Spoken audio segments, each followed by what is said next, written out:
নিয়ে আসছে হলো মাংস। তো এখন হলো টাইম হলো 12টা, 12টা নাই 11:30 দেখে আইছি আমি ঘড়িতে একটু আগেতে। তো মাংস নিয়ে বসে গেল ওই যে মাংস কাটার জন্য। তো এখানে 3 কেজি মাংস আছে, গরুর মাংস। আমি আবার মহিষের মাংস খাই না, অন্য মাংস পছন্দ করি না, আমি একটু একটু গরুর মাংসই খাই। আর দেখা যায় লোকের মুরগিটা অল্প খাই। তো এই হলো আমার মাংস খাওয়া। তো আপনাদেরকে মাংসটা কাটে নেই, তারপরে দেখাই।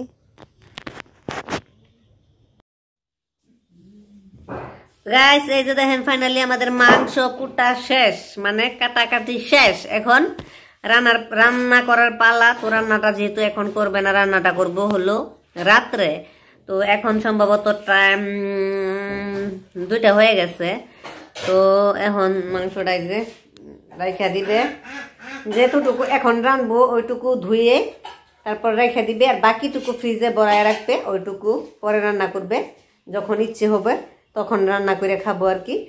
এখন এখন তো সবটুকু রান্না করা খাওয়াটা পসিবল না। তো ওই জন্য আর কি সবটুকু রান্না করবে না।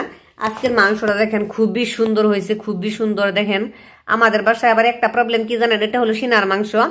আমাদের বাসায় একটা প্রবলেম হলো যে মাংস চর্বি না হলে সলিড মাংসটা আমাদের বাসায় কেউ খেতে চায় না, ওই চর্বিটা লাগেই মাস্ট। তো ওই জন্য দেখেন যে খুব সুন্দর চর্বি হয়েছে, চর্বিটা একদম খুবই ভালো হয়েছে। ওই জন্য মাংসের কালারটাও দেখেন কিরকম সুন্দর। তো সব মিলিয়ে ভালোই। তো ওই জন্য আর কি সবাই পছন্দ করছে আজকের মাংসটা। তো আচ্ছা দেখা যাক রান্না করার পরে কেমন লাগে। এইদিকে আমি ভাবলাম যে সবাই যেহেতু কাজ করতেছে আমি কেন বসে থাকবো। এই যে দেখেন আমার কাজ হলো এই যে পেঁয়াজ আর রসুনগুলা গুছানো। তো তাই নিয়ে আসলাম পেঁয়াজ রসুনগুলা। আবার যেহেতু দেখা যায় যে যখন রান্না করবে, রান্না করার টাইমে গুছানোটা প্রবলেম। তো আগে থেকে যদি গুছায় রেখে দেই তো রান্না করার সময় দেখা যায় এই প্রবলেমটা হয় না। তো ওই জন্য আমি এই যে বটি নিয়ে আসলাম, আবার পেঁয়াজ রসুন নিয়ে আসলাম। তো ওইগুলো আগে বাছি, তারপরে আবার আপনাদেরকে দেখাবো। তো তখন পর্যন্ত দেখতে থাকুন ভিডিওটা। আসসালামু আলাইকুম, কেমন আছেন সবাই? আশা করি আপনারা অনেক অনেক বেশি ভালো আছেন। আলহামদুলিল্লাহ আপনাদের দোয়া এবং ভালোবাসায় আমিও ভালো আছি। তো এই যে দেখেন আমি গোসল টোসল করে আসলাম। তো আপনাদেরকে দেখাইলাম যে একটু হয়েছিল ওই আপনার কি বলে ওই মাংস তো কাটাকাটি করলো। তো এখন তো রান্না করবে না, তাই চলে আসলাম আপনাদেরকে।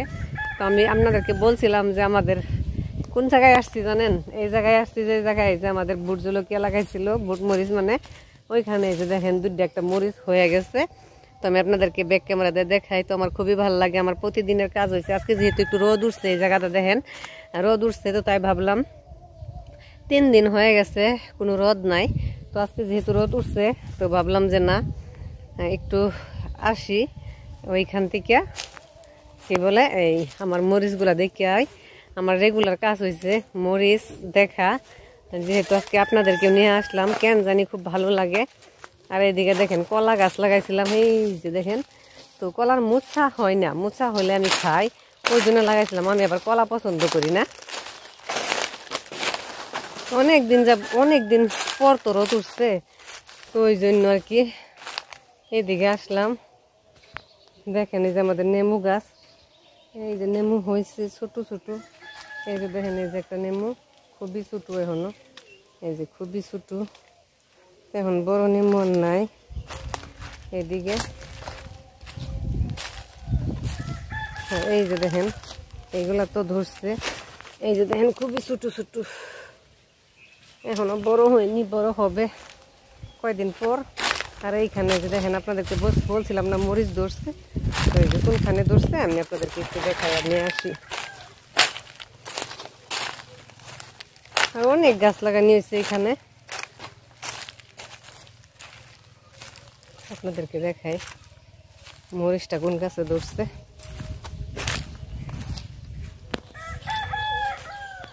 দেখাইতেছি আপনাদেরকে, দাঁড়ান। এই যে দেখেন ছোট্ট ছোট্ট দেখা যাচ্ছে 3টা মরিচ ধরছে, বেশি ধরে নাই কে, 3টা ধরছে। ওই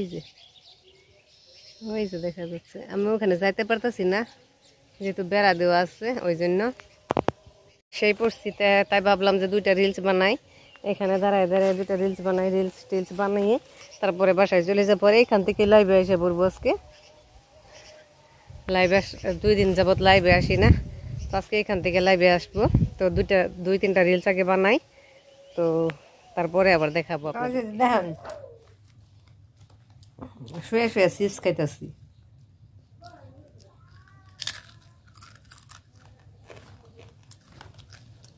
বাচ্চাদের মতো।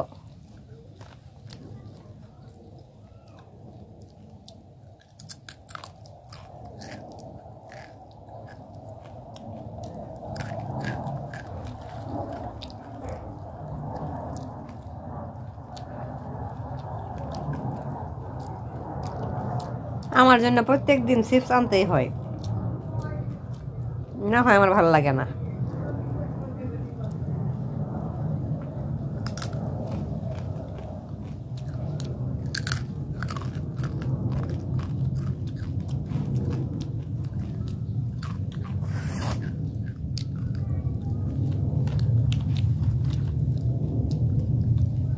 আপনারা কারা কারা আমার মতন চিপস খেতে ভালোবাসেন প্লিজ আমাকে জানাবেন।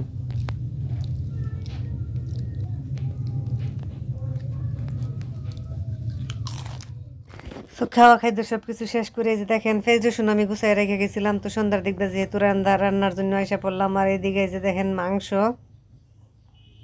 এই যে মাংস, তো এইটুকু বোনা বানাবে, তো ওই জন্য ওই যে পেঁয়াজ রসুন এগুলো আমি সিলাই দিছি। আর বাকি আর একটু রেখে দিছে বাটিতে। এই যে ওইটা হলো রান্না করবে আপনার ওই কি বলে ওইটাকে, ওই কুমড়ো না ডেঙ্গা কি বা একটা দিয়া মানে। আর এদিকে যে দেখেন পেঁয়াজ রসুন টসুন মাংস ধোয়া দায়ী করে ফেলছে। তো এদিকে এই যে গরম মশলা আজার লাগে সব কিছু বেটে নিছে। আর এখানে এই যে পেঁয়াজ রসুন সবগুলা মাংসের মধ্যে দিয়া তো ম্যারিনেট করে তারপরে রেখে দিবে। তো মাংসের তরকারিটা যখন হবো তখন আপনাদেরকে আবার দেখাবো, ততক্ষণ পর্যন্ত দেখতে থাকবো। তো গ্যাস ভাত খেতে আসলাম এখন। আর এই যে দেখেন আমাদের মাংসের কালারটা কত সুন্দর হয়েছে, তো দেখাই দিলাম। আর সঙ্গে বানাইছে হলো ডাল। আপনার ডালটাও আমি অল্প দেখাবো আপনাদেরকে, দাঁড়ান ডালটাও দেখাবো। তো একটু দেখে রেখেলো এটা, এই যে দেখেন ডাল। তো আজকে ভিডিও এই পর্যন্তই, কেমন লাগলো কমেন্ট করে